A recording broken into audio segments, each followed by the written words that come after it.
The crunch of gravel beneath my tires felt different today. Something was off. My silver SUV rounded the last bend of Maple Ridge Road, revealing my family's farm. Except it wasn't my farm anymore. A massive concrete monster rose from what used to be our golden wheat fields, its windows gleaming like 1,000 watchful eyes. I pulled over, my hands gripping the steering wheel so tight my knuckles turned white. The farm I'd known my entire life had vanished. Where wheat once swayed, now stood a 3-story hotel with pristine landscaping, manicured lawns, and a huge parking lot.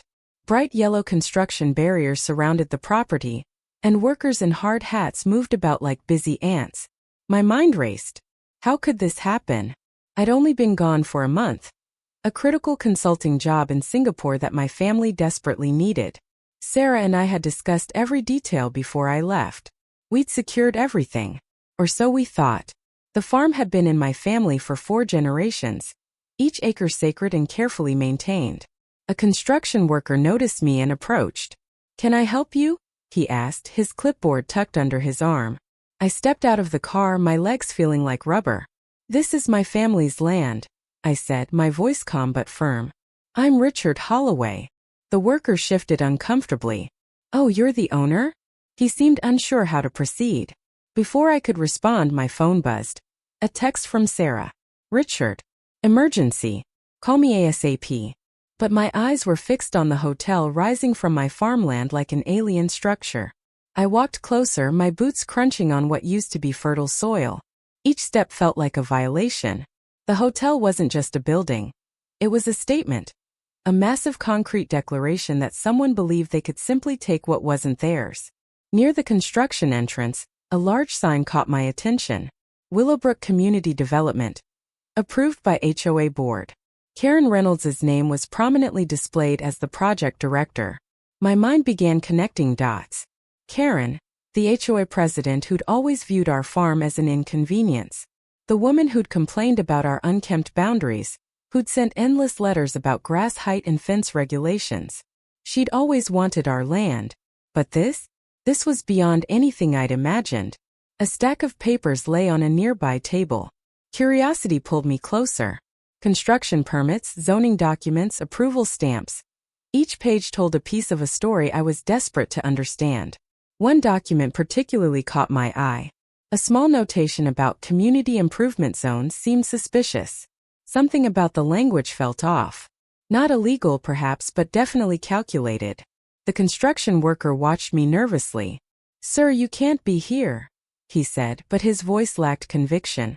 I turned, offering a smile that didn't reach my eyes. "I'll be leaving soon." Driving back into town, my mind whirled with questions. How long had this been planned? What legal maneuvers had Karen used? And most importantly, how could I prove this was wrong? Sarah's text message remained unanswered.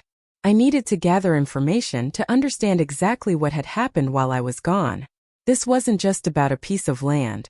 This was about justice. About preserving a legacy. A billboard caught my eye as I drove. Willowbrook. Growing together. The irony wasn't lost on me. Growing together apparently meant taking without asking. At a local coffee shop, I started making notes, dates, observations, questions. Each scribbled line was a step toward understanding the complex puzzle before me. The farm wasn't just land. It was our history, our future. The waitress refilled my coffee. "Rough day?" she asked. I looked up, a determined smile forming. Just getting started. Little did Karen know I was about to fight back. And I would fight smart. The dusty file cabinet in my barn held more secrets than I'd ever imagined. Sunlight filtered through the wooden slats, catching specks of dust as I carefully pulled out a stack of yellowed documents. My grandfather had meticulously preserved them. My fingers traced the edges of old property maps, each crease telling a story of our family's connection to this land. I spread the documents across the workbench, sorting through decades of paperwork. Most people would have thrown these away years ago, but something always told me to keep them. My grandfather was a careful man, always preparing for the unexpected. Now those preparations might be my only hope. The first document was a hand-drawn property map from 1952. Intricate pencil lines marked the exact boundaries of our farm, with notes scribbled in the margins. I remembered my grandfather telling me stories about how he fought to keep this land during tough times. Knowledge is your best weapon, he'd always say, his weathered hands pointing to these very documents. As I examined the papers, a pattern began to emerge. The Homeowners Association hadn't just appeared out of nowhere. They'd been slowly chipping away at individual property rights for years. I found old meeting minutes, correspondence, and legal notices that painted a clearer picture of Karen Reynolds and her long-standing ambitions. A faded yellow envelope caught my eye.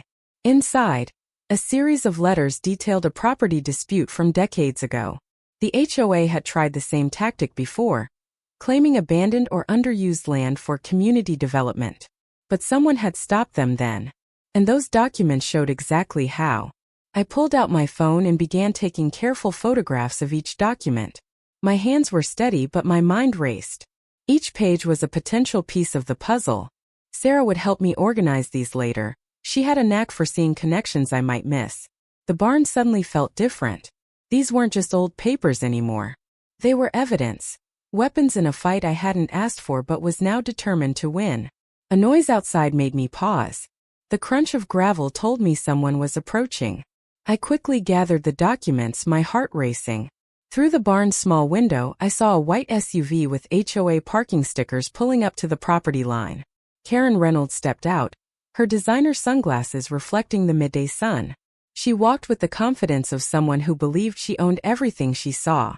I watched silently, knowing she couldn't see me in the shadowy interior of the barn. She pulled out a clipboard, making notes and looking around like she was taking inventory of my land. Her expensive heels sank slightly into the soft ground where my wheat had grown just weeks ago. My phone buzzed. A text from Marcus, my lawyer. Found something interesting. Call me ASAP. I knew I had to be careful. One wrong move could give Karen exactly what she wanted, a reason to claim I was an unreasonable property owner. I'd learned from my grandfather that patience was a strategy, not a weakness. The research I'd done over the past few days had revealed more than just property lines. I'd uncovered a web of connections between the HOA, local developers, and city council members. Each connection was another thread in a complicated tapestry of local politics and land development. Karen finished her inspection and drove away, leaving nothing but dust and uncertainty in her wake. I waited a few minutes, then stepped out of the barn. The land felt different now. No longer just a peaceful farm but a battlefield. My next move had to be calculated. I needed to gather more information, build a stronger case. The documents in my hand were just the beginning. Somewhere in these papers was the key to stopping Karen and the HOA's land grab. I looked at the hotel rising in the distance. They thought they'd won, but they had no idea what was coming. When she first became HOA president, Mr. Henderson continued to promise to make our community better. But better for whom? Sarah began making copies of the documents, her movements precise and careful.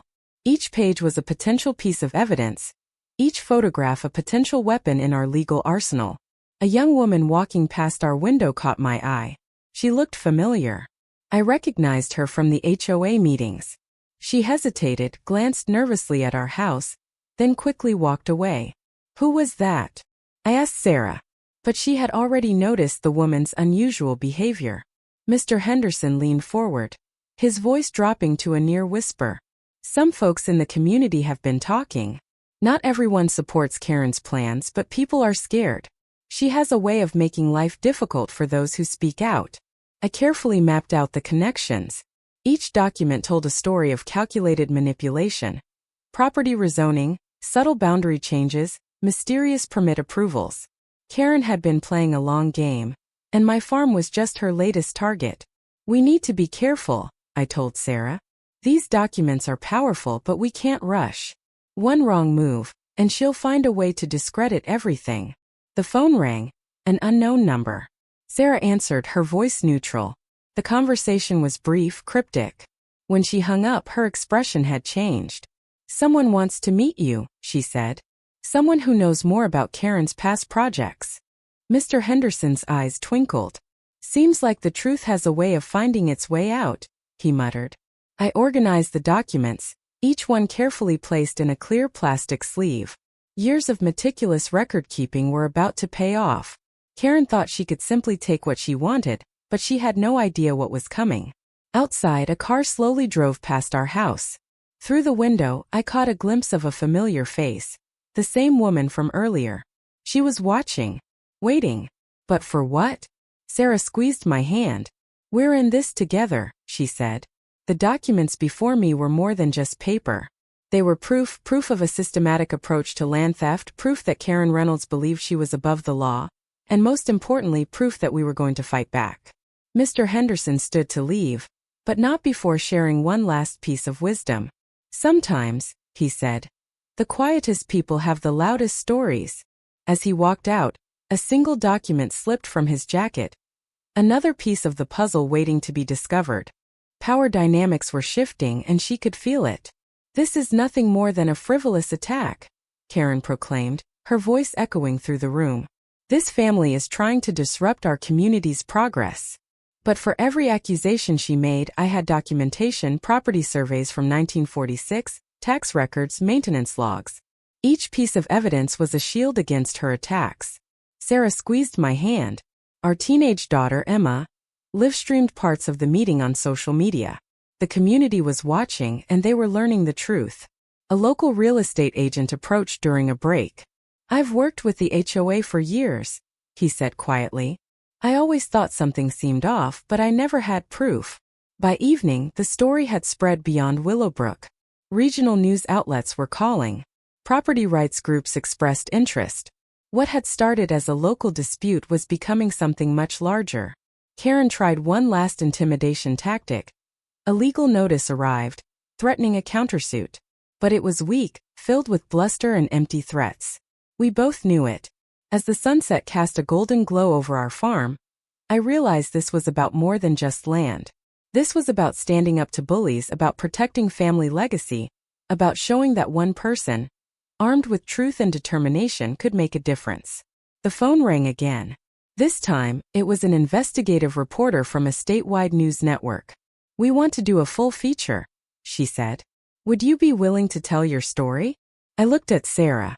She nodded, a small smile forming. "Yes," I replied. "We're ready."